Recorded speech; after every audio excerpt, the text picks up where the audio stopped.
சானார்பட்டி அருகே ஆரம்ப சுகாதார நிலையத்தின் வட்டார மருத்துவ அலுவலர் 10ஆம் வகுப்பில் தேர்ச்சி பெற்ற ஏழை மாணவ மாணவிகளுக்கு பரிசு வழங்கி ஊக்கப்படுத்தினார்.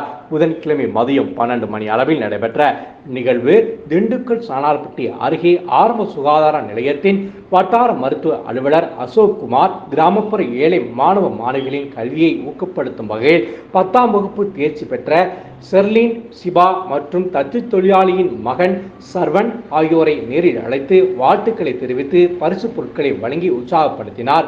இந்த நிகழ்ச்சியில் வட்டார சுகாதார மேற்பார்வையாளர் சேகர் மற்றும் சுகாதார ஆய்வாளர் முனியப்பன் ஆகியோர் கலந்து கொண்டு வாழ்த்துக்களை தெரிவித்தனர். மேலும் திண்டுக்கல் சமூக ஆர்வலர் பால் தாமஸ் ஒருங்கிணைப்பில் மதிப்பெண் குறைந்து விட்டதை காரணம் காட்டி கிராமப்புற மாணவர்கள் பள்ளி இடைநிறுத்தம் செய்வதை தடுக்கவும் தொடர்ந்து படிக்க வேண்டும் என்பதை ஊக்கப்படுத்தும் வகையில் இந்த நிகழ்ச்சி ஏற்பாடு செய்யப்பட்டதை அறிந்த மருத்துவர் அசோக் சமூக ஆர்வலர்களுக்கு வாழ்த்துக்களையும் தெரிவித்தனர்.